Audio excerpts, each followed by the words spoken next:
Buenas noches. Buenas noches. Bienvenida, Erna. Un abrazote, qué gusto tenerla por acá, de verdad. Nos da mucho gozo cada vez que la vemos. Y creo que hablo por todos, ¿verdad? Bendiciones a todos, y hoy tenemos un culto diferente, un culto que se sale de la dinámica normal, y lo van a ver ahora conforme vayamos avanzando. Hoy vamos a estudiar el ayuno de Esther en dos partes. Vamos a estudiar ahora lo que es el concepto general, y dentro de 2 semanas, porque la otra semana predica nuestro hermano Esteban, entonces dentro de 2 semanas vamos a abordar ya lo que es la base, la fase última que vamos a dejar del libro. Hoy no tenemos reflexión, así que vamos a poder extendernos un poquito más en el tema, y vamos a tener una dinámica al final que creo que todos trajeron algo para compartir, y si no lo trajeron, no se preocupen, porque para eso somos una familia, ¿verdad? Así que el ayuno de Esther vamos a verlo desde la óptica bíblica. Pastor, pero siempre se predica desde la óptica bíblica. Bueno, no lo sé, yo voy a decir que yo por lo menos lo voy a predicar desde lo que es el mensaje central de este libro, de lo que el Señor nos está enseñando en este libro. Para eso vamos a orar, nos vamos a poner en la dirección del Espíritu Santo, y les voy a rogar a todos que no pierdan detalle desde el principio hasta el fin, para que queden con esa riqueza que vamos a llevarnos hoy. Vamos a empezar a estudiar las fiestas. Esta es una fiesta menor. Hay 2 fiestas menores. Se llaman fiestas menores aquellas fiestas que no están en el libro de Levítico, en el capítulo 23. Son fiestas que practican los judíos y no están escritas, pero que estas fiestas también Jesús las vivió, las practicó, como la fiesta de la dedicación, que es una fiesta menor, que es una fiesta llamada el Hanukkah. Nosotros vemos al Señor caminando en esos días, y también Él estuvo presente, porque son fiestas que tienen que ver con la identidad del pueblo de Israel. Y a partir de hoy yo voy a empezar con la fiesta de Esther. Dentro de un mes, dentro de 15 días vamos a terminar esta idea, y dentro de un mes empezamos con la Pascua, y voy a ir enseñando cada una de las fiestas cada vez que me toque predicar, para que tengamos el concepto claro de por qué Dios dejó eso. ¿Por qué? La razón es por la que nos perdemos mucha riqueza cuando no las conocemos. Oremos. Padre bueno, en el nombre de Jesús te damos gracias por la hermosa oportunidad que tenemos de reunirnos, Señor. Gracias, Señor, porque vemos a don Roger en su recuperación, y que ya puede estar acompañándonos de nuevo acá, Señor. Así que bendecimos este día y te damos gracias por eso. Te rogamos por nuestros hermanos allá, la familia de René, que están enfermitos, Señor, para que tú les des una recuperación pronta y puedan acompañarnos próximamente, Señor. Muchas gracias. En el nombre de Jesús disponemos nuestro corazón y te pedimos la dirección del Espíritu Santo. Amén. El ayuno de Esther. ¿Qué se les viene a la mente cuando ustedes escuchan hablar de la historia de Esther? Algunos han leído el libro, otros no lo han leído, han visto la película, que está bastante perdida, por cierto, de la realidad bíblica. Como algunos se dejan llevar por lo que dice las películas acerca de los 10 mandamientos o cuando se habla del arca de Noé. Las películas son muy entretenidas, tienen partes bíblicas para poder captar la atención de la gente que es creyente. Pero cuando usted lee la Biblia, usted dice, oh, pero ¿dónde está esto en la Biblia? ¿Dónde salen unos seres de piedra caminando, verdad? ¿O por qué se desarrolla tan rápido una historia como la de Esther? Porque desde que Vasti salió hasta que Esther fue coronada, pasaron 5 años. Entonces usted dice, pero ¿en qué momento en la Biblia pasa como si hubieran sido 10 minutos? Bueno, porque resulta que las películas necesitan entretener a la gente. Es casi lo que se hace en muchos púlpitos, entretener a la gente. Y el Señor nos mandó a formar a las personas. Eso es lo que nosotros tenemos que hacer, formar a los creyentes. Hacer discípulos es formar. Hacer discípulos no es venir y darles a la gente algo para que se sientan contentos, se vayan y vengan la otra semana. No, para eso entonces nos vamos al cine. Creo que sería más barato, más rápido, no tendríamos que pagar un local y nos reunimos en algún lado para ver una película o para pasar por una fiestica de vez en cuando, ¿verdad?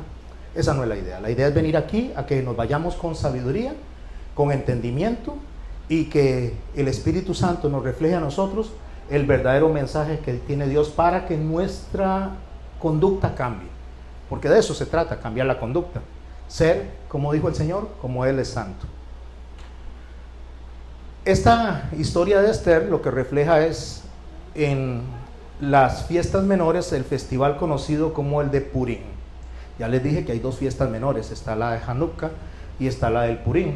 Las fiestas mayores pues son las fiestas que encontramos en Levítico capítulo 23.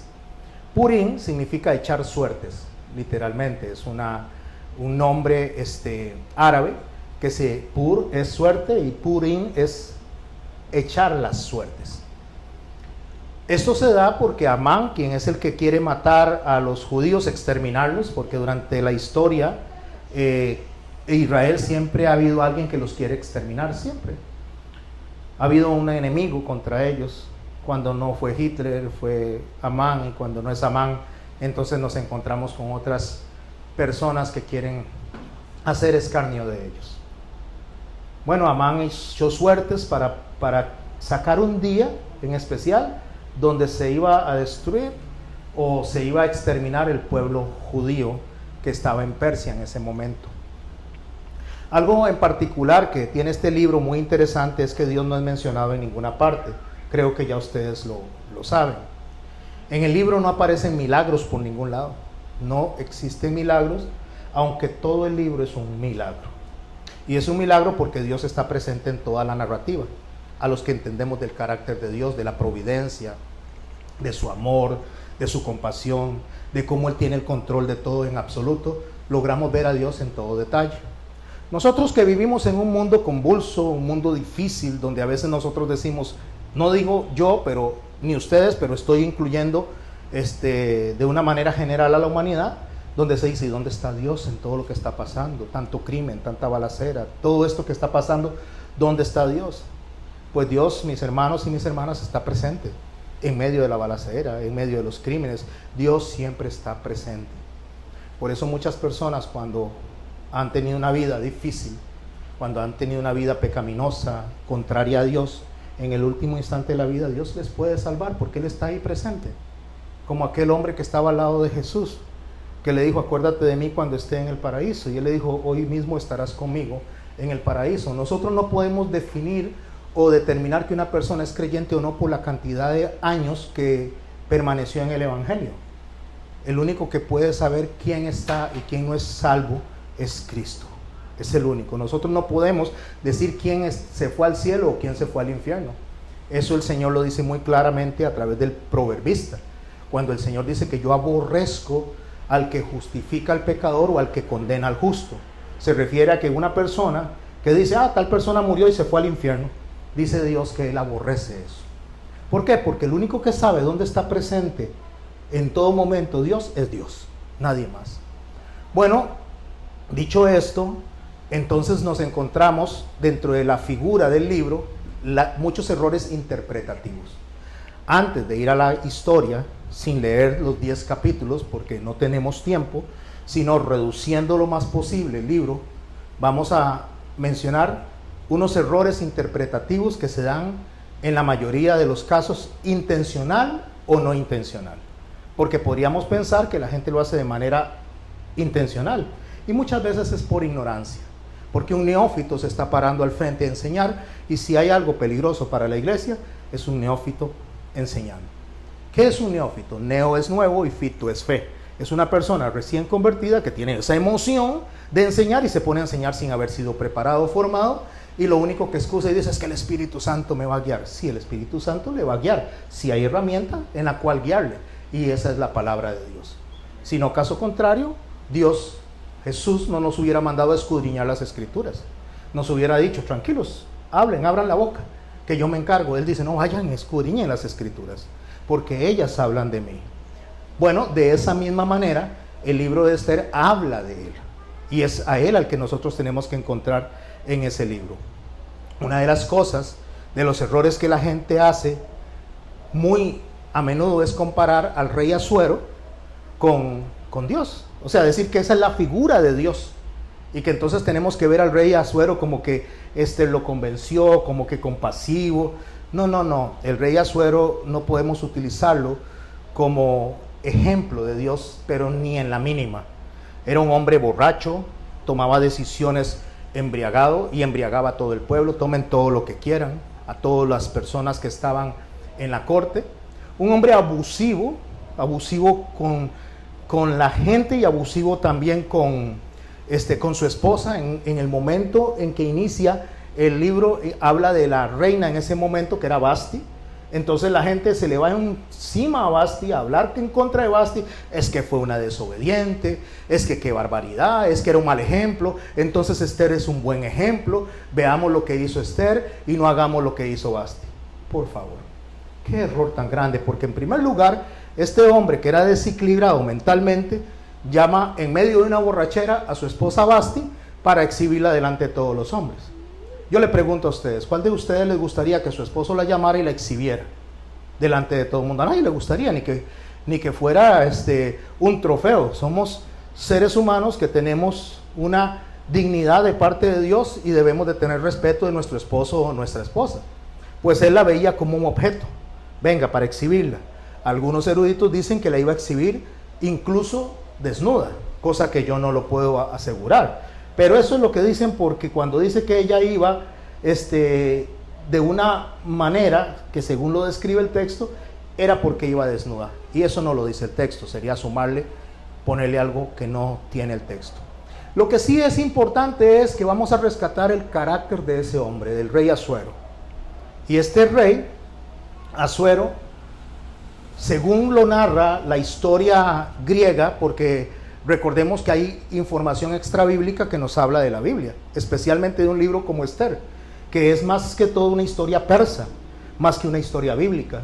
De hecho, los historiadores, mejor dicho, los que formaron el canon bíblico, se preguntaron si incluirlo o no incluirlo, por aspectos meramente lógicos. No aparece Dios en ningún lado, no aparece Jehová, no aparece nada de Dios. Y aparte de eso, es una historia de una reina de Persia con un rey de Persia. ¿Para qué lo vamos a incluir? Pero al final de cuentas se dieron cuenta que sí es parte de la Biblia, que es necesario que esté ahí. Pero los historiadores, tanto los griegos como los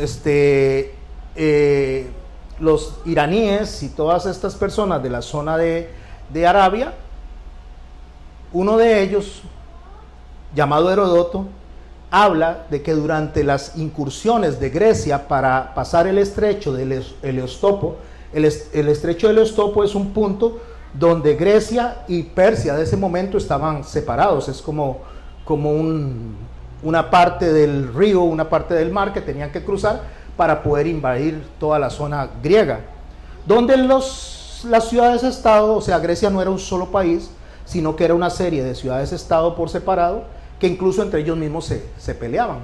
Hasta que vino una vez, en un momento, un hombre, Leónidas, y los logró unir para poder luchar contra los invasores persas, y ahí es donde se da la famosa historia de los 300. Que los 300 básicamente no es que eran 300, eran 10,000 hombres que se enfrentaron contra 250,000 persas. Pero como eran 10,000 que lograron retener esa invasión, pues salió esa historia interesante de 300, ¿verdad? Pero no significa que no sea verdad, significa nada más que los números se variaron con el fin de mostrar un poquito de más de dramatismo dentro de la historia. Bueno, cuando el rey Asuero desea invadir lo que es Grecia por el estrecho de Heliostopo, los puentes que se podían pasar se caen. Entonces, cuando estos puentes se caen, lo que sucede es que este hombre se enoja mucho. Recuerde que dije que era un desequilibrado mental. Este hombre se enoja y decapita a todos los ingenieros. Porque dijo, fue culpa suya, ustedes los construyeron mal. Pero era un asunto de la naturaleza. Él viene y se para frente al río y empieza a darle con el látigo al río delante de todo el mundo. Y escribe Heródoto esto, lo que decía el rey a la hora de recoger la historia. Entiéndelo bien, decía Asuero, y brama por ello, que el rey Jerjes, quieras o no quieras, pasará ahora sobre ti. Con razón veo que nadie te hace sacrificios, pues eres un río pérfido y salado. Se estaba peleándose contra el río. No solo eso, después dice que le lanzó una cadena como para causarle una herida, porque estaba enojado con el río, porque no le hacía caso a él, que él se consideraba un dios. Desequilibrado totalmente de la mente. Ahora, póngase a pensar, cuando estudiamos la mente de Jerjes, Asuero, ¿verdad? Cuando estudiamos la mente de él, lo primero que nos preguntamos es, ¿y por qué tenía que hacerle caso Basti a un loco como este? No tenía que hacerle caso. Así que el hecho de que Basti no le hubiera hecho caso y la hubieran expulsado del reino, no es el eje del mensaje, porque no se trata de eso. El eje del mensaje es la providencia de Dios en medio de los acontecimientos que estaban pasando en Persia en ese momento. Bueno, cuando nosotros vemos a partir del primer capítulo y del segundo capítulo, que es donde me voy a enfocar un poco más, una de las cosas que cuenta la historia de Mardoqueo, quien era primo de Esther, le llevaba 15 años a Esther, y ella podía tener, cuando fue llevada a la fuerza, entre 13, 15, lo más 16 años. Eso era lo que podía tener, porque lo que se llevaban eran mujeres vírgenes para que fueran parte del harén del rey. Ahora, dentro de un momento, voy a mencionar lo que es un harén, porque uno de los errores es justamente ese, pensar que estaba en un concurso de belleza, que estaba ahí como en un certamen de belleza. Lejos de eso, ella fue capturada, fue llevada como esclava, con otras 400 mujeres más, según lo que dicta Herodoto. Así que saquémonos de la mente de que ella estaba ahí por las buenas. Ahora, que Dios venga y utilice todo lo malo para bien, eso es porque Dios es soberano, poderoso, y a Él nada se le sale de control. Bueno, Mardoqueo, dentro de la historia que se está reflejando, cuando Esther está en palacio, él escucha de dos hombres que están hablando con la intención de asesinar al rey, a Jerjes. Se llamaban Bigtán y Teres. Estos dos oficiales querían matarlo. Mardoqueo se da cuenta de ese complot y le dice a la reina Esther lo que está pasando, y ella se la dice al rey. Eso ya va más adelante, ya una vez que ella es hecha reina. ¿Por qué lo tomo aquí? Porque aquí es donde nosotros vamos a ver la veracidad del texto, o sea, la veracidad del mensaje.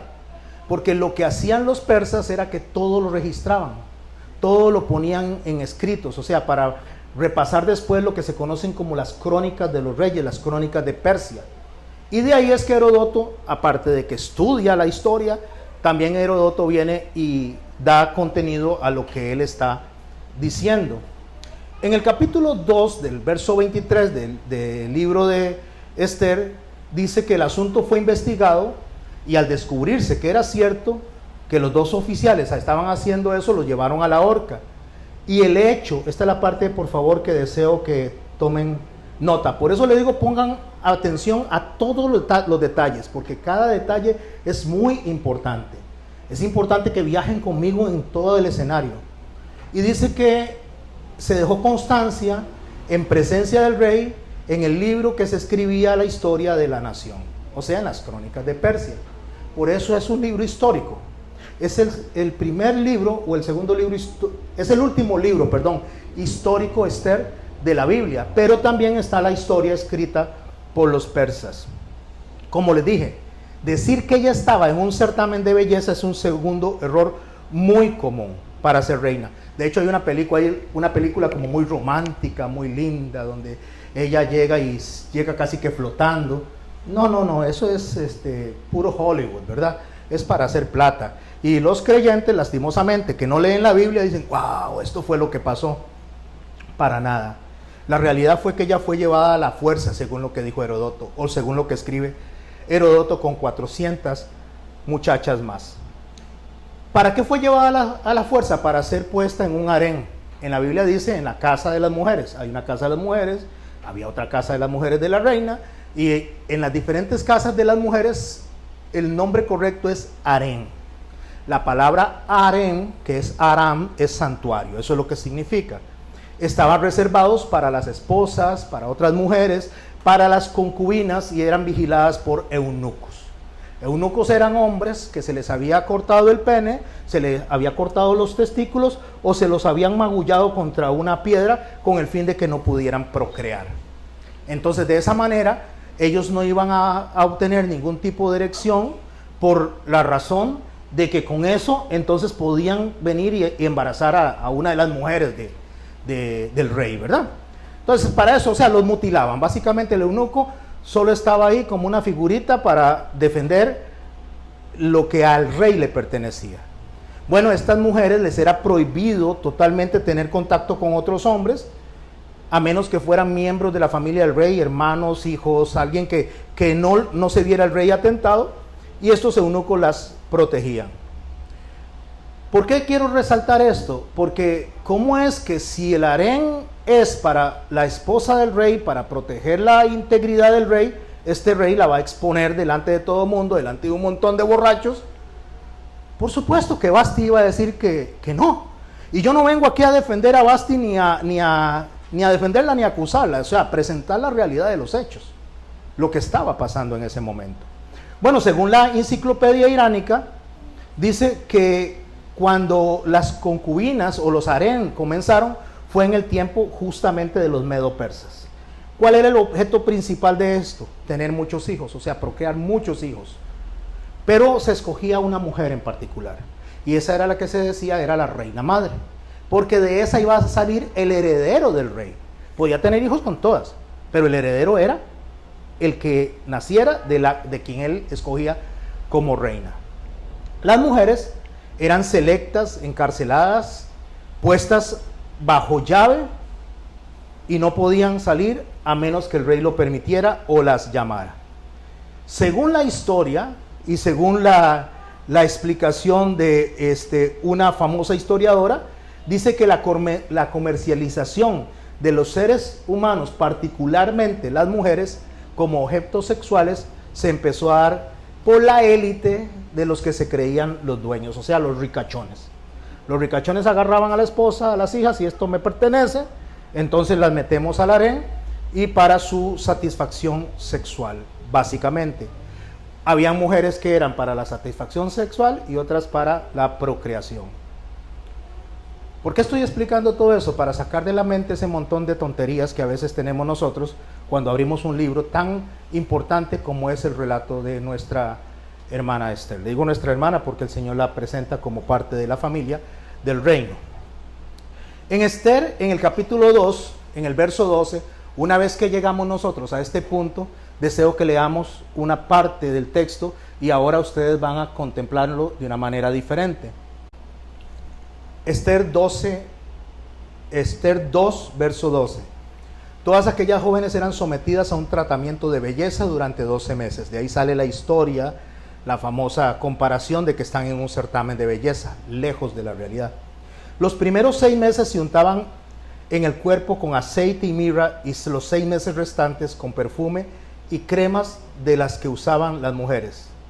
Terminado el tratamiento, cada una de las jóvenes se presentaba por turno ante el rey Asuero. Voy a hacer una pausa aquí. No se sentaban para que les enseñara a jugar cartas, no se sentaban a otra cosa más que a darle placer sexual al rey. Eso era. Una vez que las mujeres entraban, si al rey no les gustaba, entonces las mandaba a otro cuarto que se llamaba las de las concubinas. Y si al rey le gustaba la mujer, pues entonces la mandaba a donde estuviera más cercanía, en el cuarto especial de sus esposas, de las que él consideraba más cerca para la procreación. Y en algunas oportunidades, algunas mujeres no tenían relaciones con él, sino hasta esperar que él decidiera si iba a ser la esposa o no, porque tenía que pasar por un proceso más selectivo. Esperemos que haya sido el caso de nuestra hermana Esther. Entonces estas mujeres se presentaban por turno y se le permitía llevar al palacio de las mujeres, o sea, al palacio real, todo lo que pidiera. Iba al palacio real por la noche y por la mañana siguiente pasaba a a otra sección del palacio de las mujeres. O sea, en otras palabras, las que no le gustaba, las que no le gustó, y vaya para allá y cuando yo quiera la llame, pero no me gusta. Que estaban al cuidado de Sasgás, hombre de confianza, rey y guardián de las concubinas. Subraya esta palabra concubinas, esto es muy importante. ¿A dónde las mandaba? A donde las concubinas.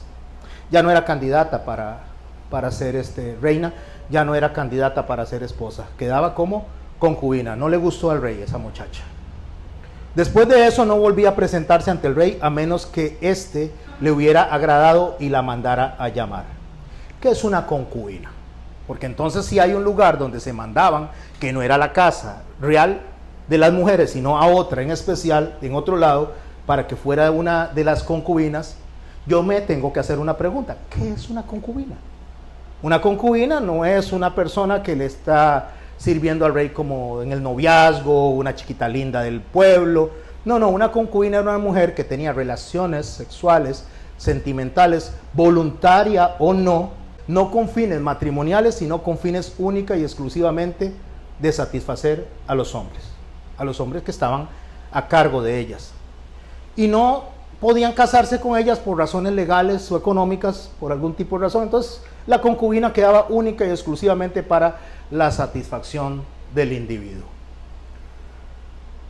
Ahora voy a hacer un poquito de historia, antes de llegar al detalle de lo que deseo aprender o deseamos aprender hoy, para la dinámica que tenemos para hoy. ¿Están bien? ¿Están conmigo hasta ahorita? ¿Por qué es importante esto? Porque este Jerjes, conocido como Hashverosh en la historia griega o en la historia persa, Hashverosh o Jerjes, Asuero para los que estamos viendo el nombre en hebreo, este hombre fue el que perdió el reino ya en manos de Alejandro Magno. Cuando Alejandro Magno viene y hace la guerra, este Jerjes, el que está con Esther, es el que pierde delante de él. Cuando ellos, los griegos, ya conquistan todo, pero habían venido teniendo guerras anteriormente. Este rey Ciro II es el que libera a los judíos de Babilonia. Una vez que él conquista a los babilonios, él viene y permite la liberación para que ellos regresen y se decreta la reconstrucción de Jerusalén. Eso lo pueden leer en Esther, lo pueden leer en Esdras. El rey Ciro II restablece justamente a los judíos para que puedan regresar de nuevo a sus tierras, pero algunas personas decidieron quedarse, unos en Babilonia y otros decidieron quedarse en Persia. Entre esos que se quedan en Persia estamos con la familia de Mardoqueo, primo de Esther, quien la crió porque ya sus padres habían muerto. Bueno, cuando el rey Asuero, Astarosh o Jerjes, como le quiera llamar, está preparando la guerra, está preparando para ir a hacer la invasión que les acabo de mencionar, la cual va a perder, en la cual va a salir avergonzado delante de los griegos.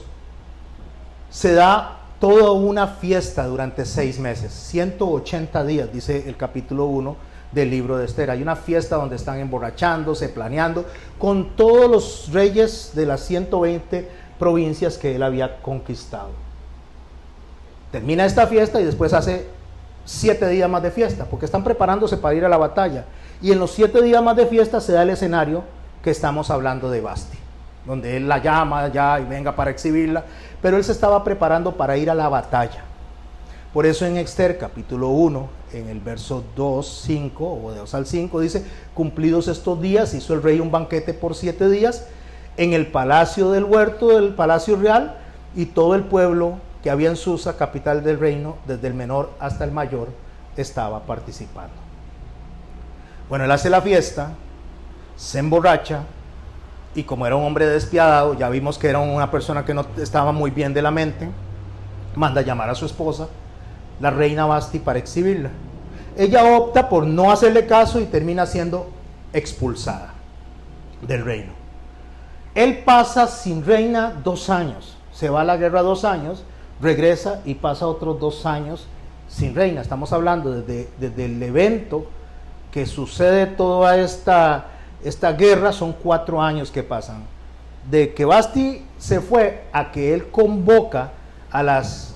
Bueno, convoca no, obliga. Convoca es como que si hubiera hecho el tal concurso de belleza. No, él manda a traer a la fuerza a las muchachas. Es cuando él regresa ya de la guerra, que está aburrido, está desmotivado porque perdió la batalla.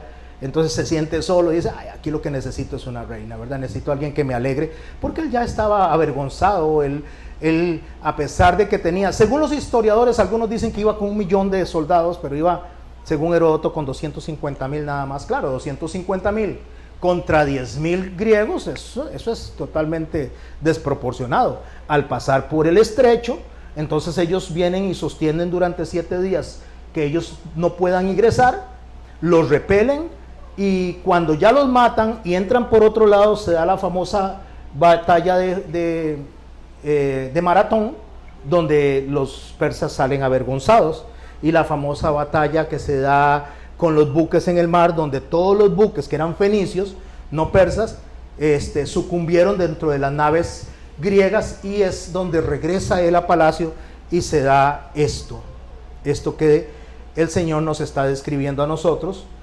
dentro del primer capítulo del libro de Esther.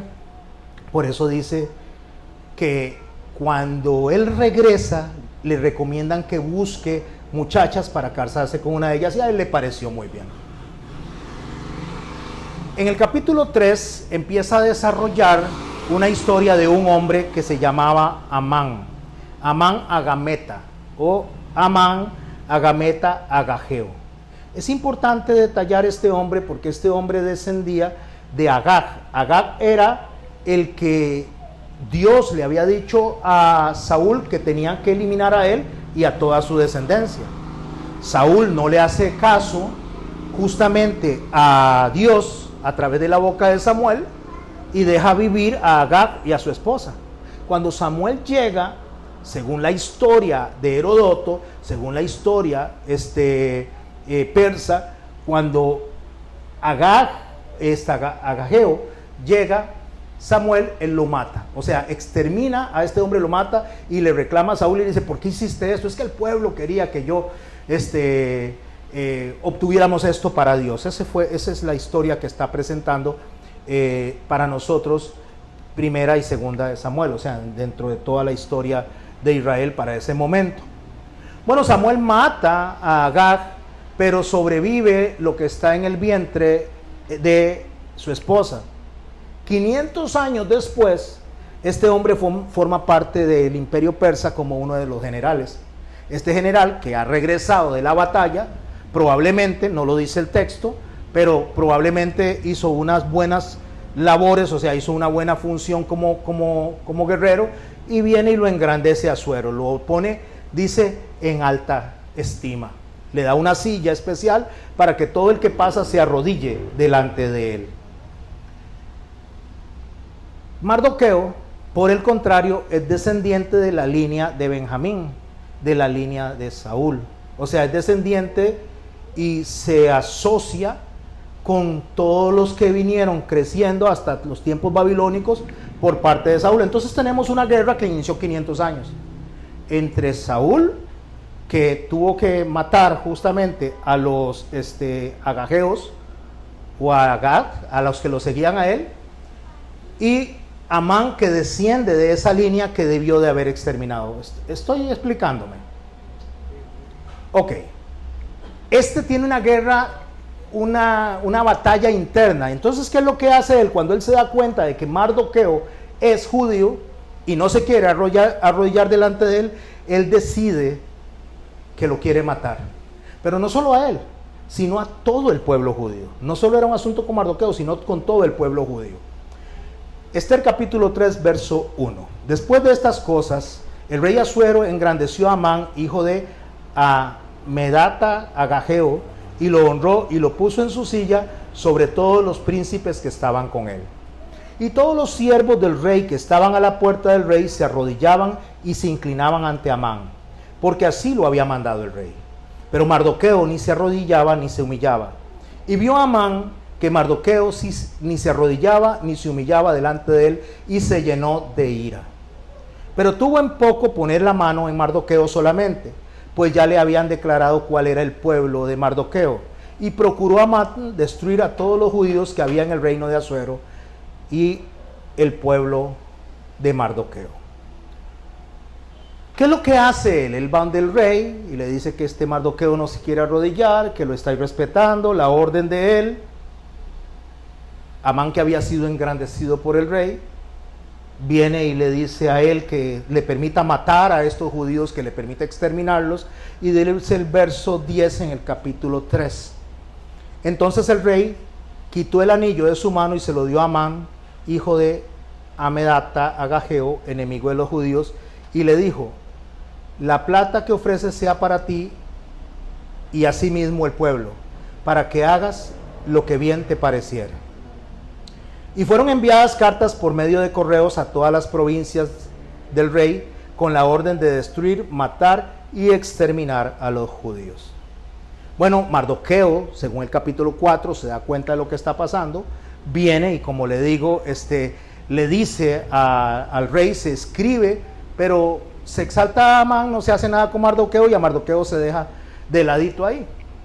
Pero Mardoqueo se desespera, se siente triste y entonces se sienta a la puerta del palacio a llorar, deprimido, se pone cilicio, se desgarra las vestiduras. Esther se da cuenta a través de las doncellas y de los eunucos lo que está pasando con su primo. Y ella le manda a decir que qué es lo que está pasando, o sea, dígame qué es lo que está pasando. Pero Mardoqueo viene y les dice a ellos que le comenten a Esther lo del edicto que había hecho Amán, aprobado por el rey. Ella le manda ropa y le dice que se la ponga, que se cambie, y él dice que no quiere ponerse ropa. Verso 7 del capítulo 3. Y Mardoqueo le declaró todo lo que había acontecido y le dio la noticia de la plata que Amán había dicho que pesaría para los tesoros del rey a cambio de la destrucción de los judíos. Le dio también la copia del decreto que había sido dado en Susa para que fuesen destruidos, a fin de que la mostrase a Esther y se lo declarase y le encargara que fuese ante el rey a suplicarle, a interceder delante de él y por su pueblo. Bueno, Esther recibe esta noticia y le manda a decir a Mardoqueo que no puede ir ante el rey en cualquier momento, o sea, tiene que ser llamada por el rey. Si ella es llamada, sea hombre o sea mujer o cualquier ciudadano, sin que el rey la haya convocado, la pena es la muerte. Entonces Mardoqueo, verso 13, le dice que le digan a Esther: no pienses que escaparás de la casa del rey más que cualquier otro judío. O sea, si van a exterminar a los judíos, a ella también la van a matar. O sea, no piense que se va a salvar. En el momento que Amán se dé cuenta que ella es judía, pues lógicamente la va a matar. Y dice esto en el verso 14, y ya nos estamos acercando al título que tomé para estas dos enseñanzas. Porque si callas absolutamente en este tiempo, por favor resalten eso. Porque si nosotros tenemos miedo de hablar de Cristo en este tiempo, otro hablará. Si nosotros tenemos miedo de presentar la palabra como la estamos presentando ahorita, por miedo a que nos acusen y nos digan: es que esos son unos religiosos, esos son unos ¿cómo se llama esto? A los que están atrapados en el pasado. Retrógrados. Estos son retrógrados, estos son personas que solamente Biblia, y no le ponen ninguna pastica ahí, algo bonito, algo interesante. Son unos aburridos, se llenan de palabras, se llenan de letra. Entonces nosotros, no vamos a predicar así, vamos a predicar de la misma manera que las películas. Es más, pongamos una película, más fácil, así ni siquiera predicamos. Pues ponemos la película, entonces decimos que Basti es una persona nociva y que Esther es la buena persona. Listo, y que el rey es tan amoroso y tan simpático que nos representa a Dios. Y entonces lo que estamos presentando es un montón de tonterías de gente que está sedienta de la verdad, sedienta de cómo funciona realmente el carácter de Dios en su iglesia. Así que si se calla en este tiempo, dice: respiro y liberación vendrá de alguna otra parte para los judíos. Vea, Esther, si no es con usted, Dios con alguien más lo va a hacer. Si no es con don Carlos Ramírez que le hable a la familia, Dios mandará a otra persona. Si no es con Esteban que le hable a su familia, Dios mandará a otra persona. Si tiene miedo, pues compre perro. No, eso no dijo, ¿verdad? Si tiene miedo, pues escóndase si quiere. Pero al final de cuentas, lo que tiene usted es un privilegio. Eso es lo que Mardoqueo le está diciendo, es un privilegio.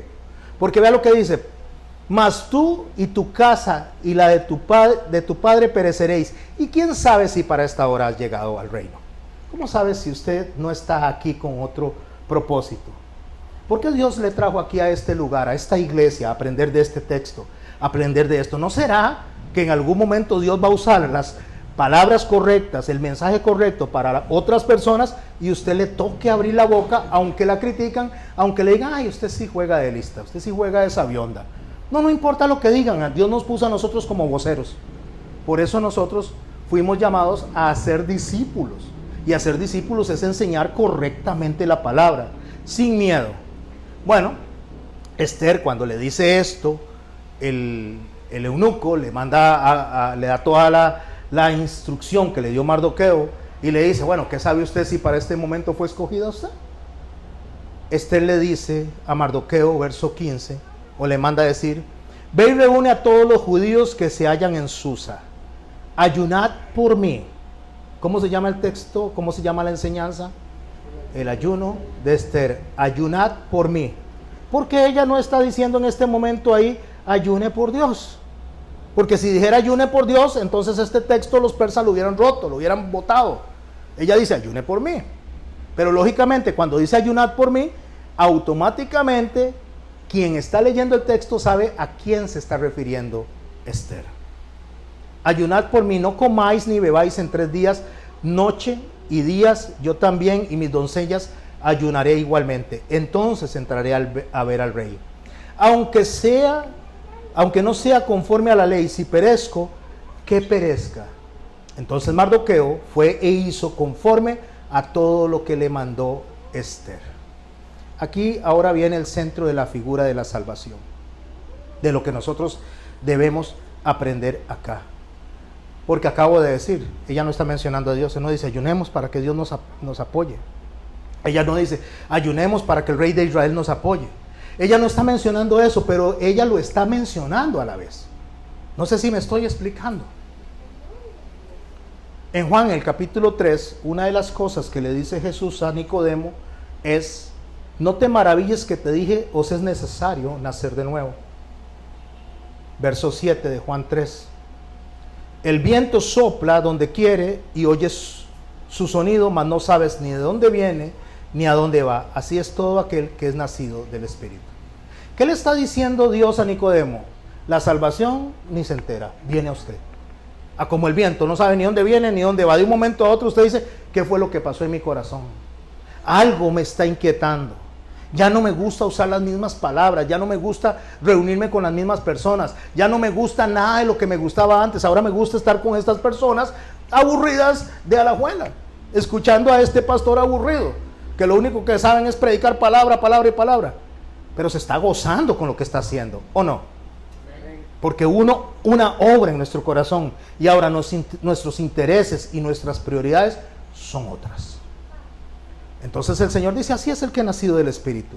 Bueno, de la misma manera, el Festival del Purim representa esto. Porque dentro de un mes estamos celebrando el Pesaj. Ahí se habla de Dios. Ahí se habla de la Pascua. Ahí se habla de Cristo y el sacrificio. Hasta ese momento. Pero primero, antes de que conozcamos de Cristo, Dios hace una obra en nosotros. Como lo hizo en el pueblo de Esther. Primero está el Purim. Primero nos saca de donde estamos nosotros, en medio del mundo, donde nosotros ni siquiera sabemos qué está pasando, no reconocemos a Dios, pero Dios está obrando en el pueblo. Dios está obrando en nuestros corazones. Y cuando ya entonces nosotros venimos y decimos, ay Señor, ahora entiendo lo que pasó, nos vemos delante el altar del Señor, o sea el Pesaj, y nos damos cuenta que ese sacrificio fue para que fuéramos salvados, y ahora sí entiendo. Ahora recibo el sacrificio. No lo recibo para salvarme, lo recibo porque me salvó. Igual que en los tiempos de Esther. Por eso necesitamos ver la secuencia de las fiestas. Si no tengo la secuencia de las fiestas, ¿cómo voy a entender de salvación? ¿Cómo voy a entender de la obra de Cristo en mí? El Pesaj, mis hermanos, nos habla de cuando se sacó de Egipto a la gente. Y Esther nos habla a nosotros básicamente de la liberación en un pueblo persa donde no se hablaba de Dios para nada. Así que dentro de un mes estaremos hablando de esto. Al final de la historia, el pueblo sale victorioso, como la iglesia saldrá victoriosa de lo que estamos viviendo en este momento. ¿Hay crimen? Sí. ¿Hay cosas horribles en el mundo? Sí. ¿Hay persecuciones? Sí. ¿Hay terremotos? Sí. ¿Hay guerras? Sí. ¿Nos pone nervioso eso? Probablemente que sí. Pero déjeme decirle que Dios está en medio de todo. A Dios no se le ha escapado nada. Y todo lo que está sucediendo porque Dios lo aprueba. Bueno, Esther nos demuestra a nosotros en el capítulo 9, en el verso 20, que Mardoqueo viene y escribe unas cartas. Una vez que los liberan, de eso vamos a hablar dentro de 2 semanas. En la segunda parte, ya lo que pasó con Amán. Amán es ahorcado. Amán es castigado por el mismo rey Asuero. No quiero meterme en la historia que se da de Amán y Esther delante del rey Asuero para dejarlo para la otra semana, aunque yo sé que la conocen, o por lo menos la mayoría la conoce. Lo que quiero es rescatar lo que nos va a llevar a lo que vamos a hacer hoy, a la dinámica. Verso 20, capítulo 9 del libro de Esther.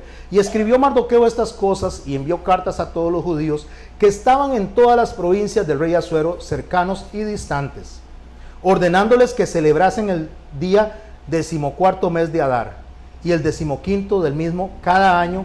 Y escucha el verso 22 y preste a la atención, porque nos va conectando con lo que vamos a hacer dentro de unos minutos, dentro de un rato. Como días en que los judíos tuvieron paz de sus enemigos, y como el mes que de tristeza se les cambió en alegría y de luto en día bueno. ¿Qué es lo que hizo Dios con el judío? ¿Qué hizo Dios con los que estaban ahí, aún sin mencionar a Dios? Los pasó del llanto a la alegría, de la tristeza a la alabanza. Los pasó de una inminente muerte a la gloria. Y mis hermanos, eso es lo que va a pasar con la iglesia. No sé si están conmigo. O sea, en medio de todo este mundo convulso, en medio de todo lo que está pasando, el Señor levantará su iglesia de tristeza a gozo. El Señor nos va a levantar de todas las aflicciones que estamos viviendo, porque las aflicciones están presentes en todo tiempo. Pero el Señor dice, yo los voy a levantar de ahí en un día que ustedes no saben. ¿Por qué? Porque el mismo enemigo tiene que echar suertes, porque el enemigo no lo sabe. Purín, suertes. Para el enemigo es una suerte, para el enemigo es un adivinar cuándo viene el Señor. Para el Señor es una realidad. Y para su iglesia es una realidad. El Señor va a venir por su iglesia. ¿Qué es lo que ordenó Mardoqueo? Que hagan banquete de gozo para enviar porciones, cada uno a su vecino, y dádivas a los pobres. Porciones, fiesta, banquete. ¿Para qué hacemos esto? Para recordar que el Señor nos tiene presentes en la historia de la iglesia y no nos va a abandonar. Esfuérzate y sé muy valiente, y yo estaré contigo todos los días de tu vida. Eso le dijo a Josué, y eso le dice a usted y a mí.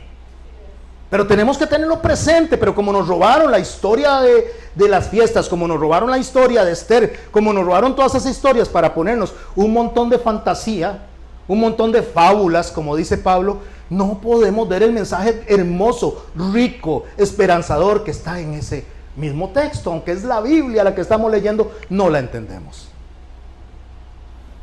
Fueron enviadas las cartas, verso 30, a todos los judíos de las 127 provincias del rey Asuero, con palabras de paz y de verdad. ¿Qué palabras llevaban? Paz y de verdad. ¿Sabe qué vamos a compartir ahora? Palabras de paz y de verdad. Cuando usted agarre la porción de lo que trae en esta fiesta, usted dígale al hermano: paz y verdad, esperanza. No importa lo que estamos viendo, no importa lo que nos azote. Cristo nos dijo a nosotros que Él vino a buscar y a salvar lo que se había perdido, y ahí está usted y yo. No se dejen engañar. No nos dejemos engañar con aquellos profetas que vienen profetizando otras cosas que Dios no ha dicho. Tenemos que hacerle caso a uno, al que se oyó esa voz hermosísima en el monte de la transfiguración, cuando estaba con Elías y Moisés, y se dijo: este es mi hijo amado en el cual yo me complazco, a él oíd.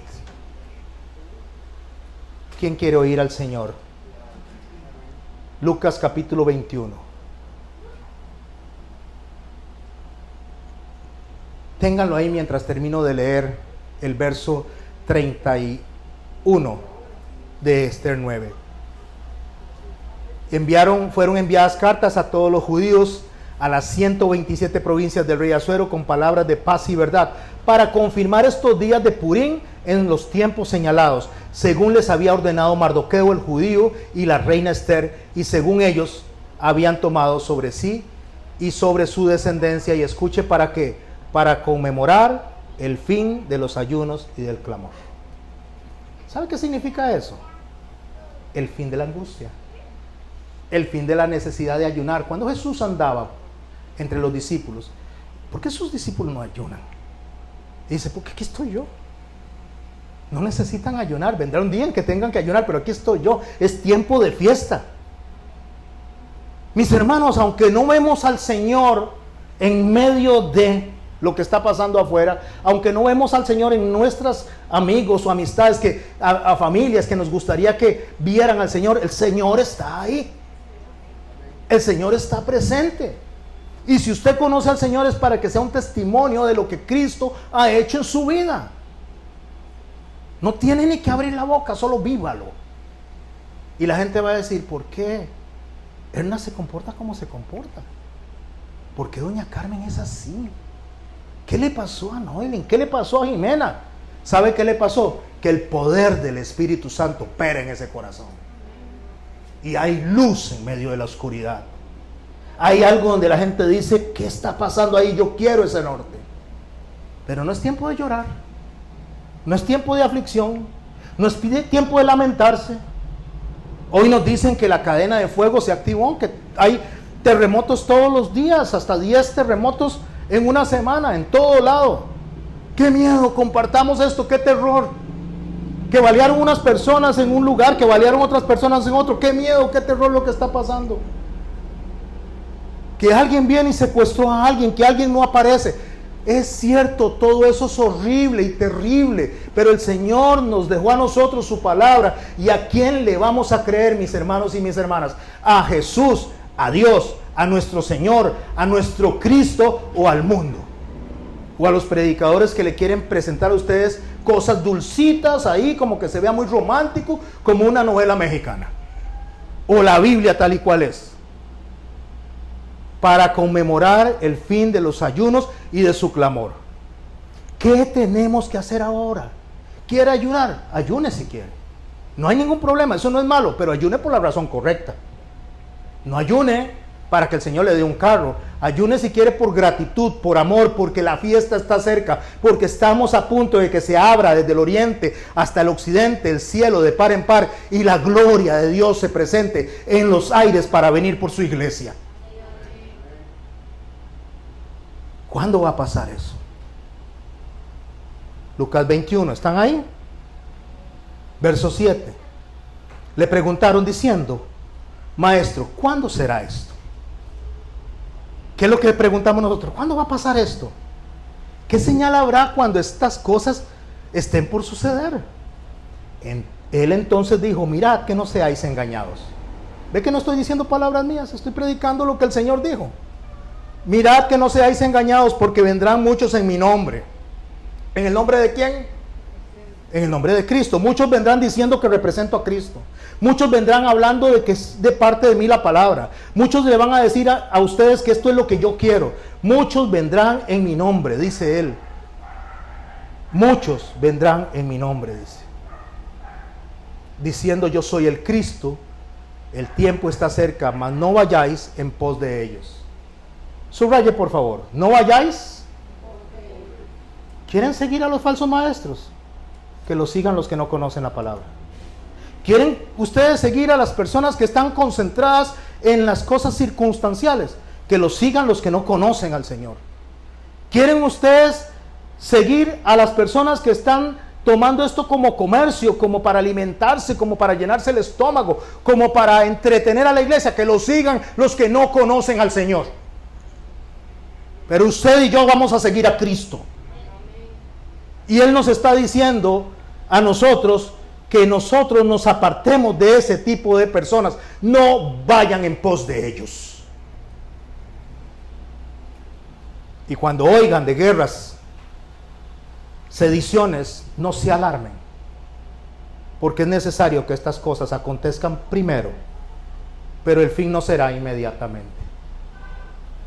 ¿Quién está hablando? ¿Y qué dijo Dios? A él, oíd. No me oigan a mí. Yo soy un ser humano que podría incluso venir a engañarlos. Oigan a Cristo, estoy leyendo las palabras de Cristo. Estoy leyendo las palabras del Rey. Él es el que está dando las instrucciones de los últimos tiempos. Entonces les dijo, se levantará nación contra nación y reino contra reino. ¿Está pasando eso? Y habrá grandes terremotos. ¿Está pasando eso? Y en diferentes lugares hambres y pestilencias, y habrá terror y grandes señales del cielo. Pero antes de todas estas cosas, os echarán mano, os perseguirán, os entregarán a las sinagogas y a las cárceles, y seréis llevado ante reyes y gobernadores por causa de mi nombre. ¿Vamos a recibir persecución? Sí. ¿Van a acusarnos y a señalarnos de aburridos? Sí. De retrógradas, sí. Y si pudieran apedrearnos, nos apedrearían. Y si pudieran cortarnos la lengua, nos la cortarían. Porque estorbamos con la obra de Cristo a la obra del enemigo. Porque predicar la palabra de verdad incomoda a los corazones que no aman a Dios, aunque digan amar a Dios. Porque se les está predicando un Jesús que no es el que nos ha sido predicado, dice Pablo, y bien lo reciben. Porque les gusta el show, porque les gustan las luces, porque les gustan los tamboriles, la batería, la guitarra. No es posible que cantemos con una sola persona y con un micrófono y un poquito de sonido. No, necesitamos escenarios grandes, luces, necesitamos esto porque esto nos entretiene. Eso no nos gusta, queremos eso. ¿Quieren eso? Que vayan ellos, no los que aman a Cristo. Y no estoy diciendo que no sean personas que Dios pueda tratar con ellos. Acabo de decir que aún en el último instante Dios puede tratar con una persona y sacarla para salvarla para sí. Lo que estoy diciendo es que el entendido que entienda, el Señor dijo, oíd, oigan, y las iglesias pongan atención a lo que se está diciendo. ¿Por qué Él está diciendo eso? Porque está diciendo, el que tiene oídos, ¿qué significa? Preste atención y póngalo en práctica. No sean oidores olvidadizos. Y esto será ocasión para dar testimonio. ¿Quién dice amén? Esto que está pasando no es para que critique a un presidente por lo que está haciendo al arrestar gente. No es para que critique al otro presidente porque critica al presidente. No es para que critique al que dice que va a tirar una bomba nuclear y al otro que dice que le va a devolver una bomba nuclear. Esto es para que usted diga, eso ya lo dijo Jesús, pero no es el fin todavía. Y yo le creo a Él. Yo le creo a Cristo. Yo no le creo a los que están ahí en las noticias y las noticias cristianas nada más buscando relevancia, buscando likes, aplausos, porque nosotros no estamos interesados en eso. Estamos interesados en agradar al Señor con nuestro corazón, adoradores en espíritu y en verdad. Proponed en vuestros corazones. ¿Quién quiere proponerse en el corazón para Cristo? Proponed en vuestros corazones, no pensar antes cómo habéis de responder en vuestra defensa. Ya dejen de hablar, dejen de defenderse, dejen de tratar de explicar algo. Porque yo os daré palabra y sabiduría, la cual no podrán resistir ni contradecir todos los que se opongan. ¿Quién dice amén a esto? Hable con sabiduría, hable con palabra, y las palabras de Cristo se van a meter a lo más profundo del ser y va a cambiar los corazones, porque no son sus palabras, son las de Cristo. Y usted no va a querer el show, usted va a querer venir aquí a escuchar palabra, y a cada iglesia que predique palabra. Usted quiere bailar, vaya a la discoteca. Usted quiere comida, vaya al restaurante. Usted quiere una película, vaya al cine. Pero aquí se predica palabra de Dios.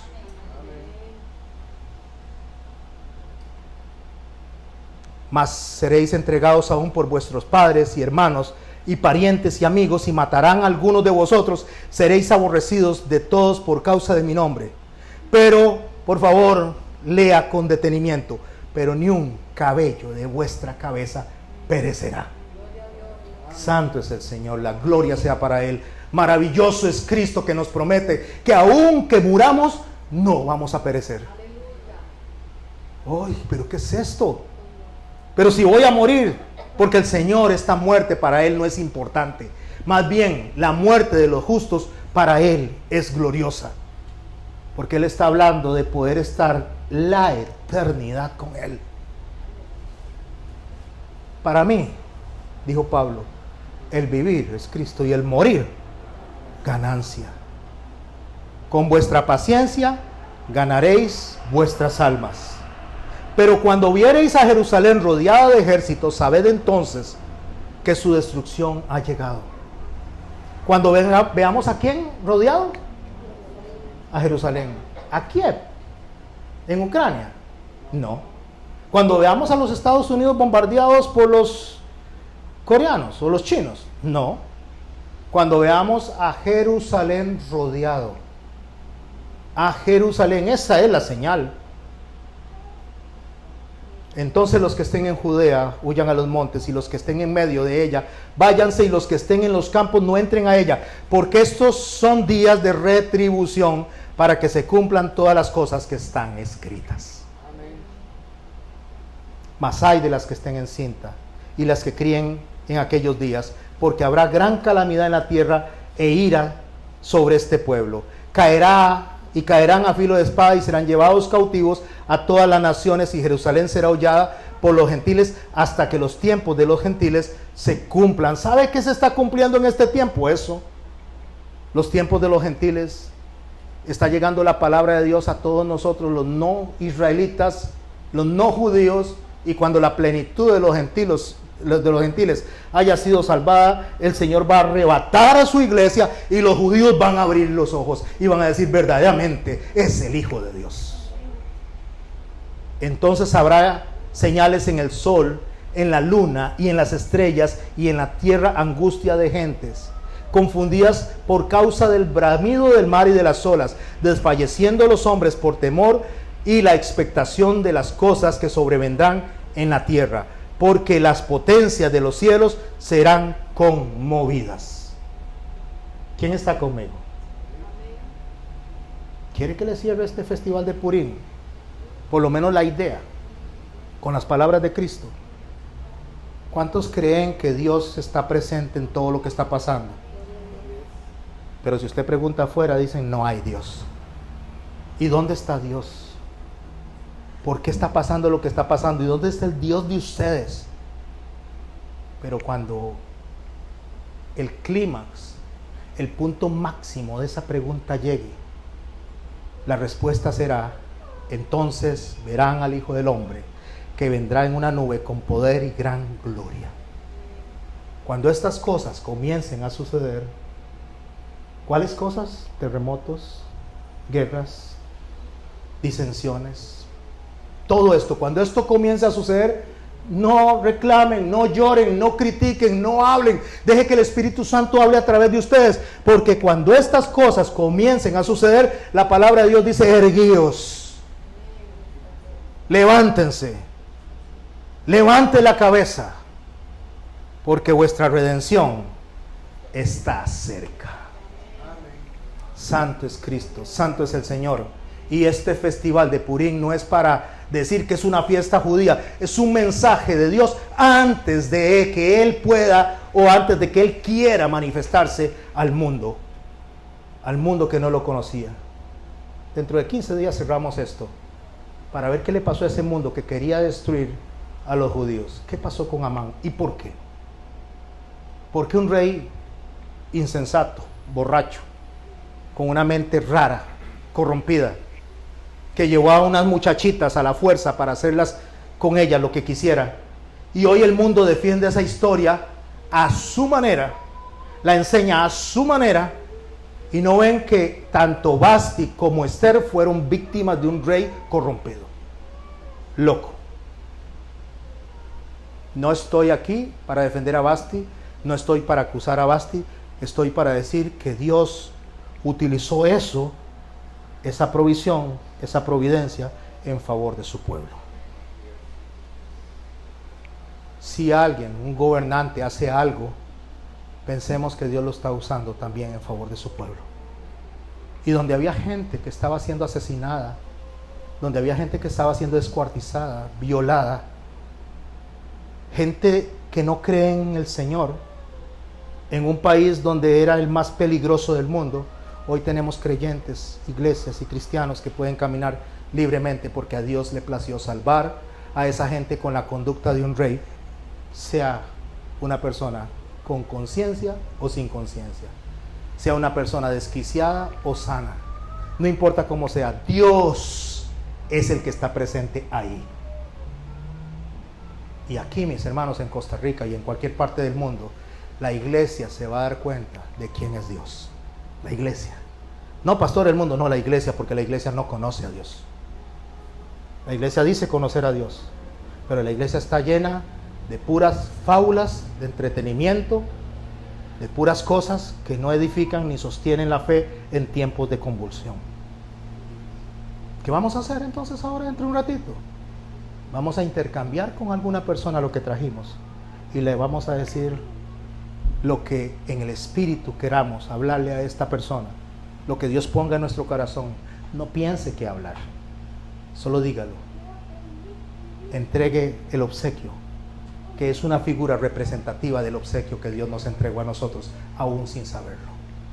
Cuando Cristo murió en la cruz, cuando Cristo fue crucificado, usted y yo anduvimos caminando sin Dios, aparentemente, porque no lo conocíamos, y hoy nos dimos cuenta porque la providencia de Él fue la que nos rescató. Padre, en el nombre de Cristo te damos gracias por esta noche. Te damos gracias por el favor de poder escuchar de tu mensaje, Señor. Te damos gracias por lo escrito, Señor, en la palabra que has dejado, Señor, para que nosotros podamos consultar. Te damos gracias por el Espíritu Santo, Señor.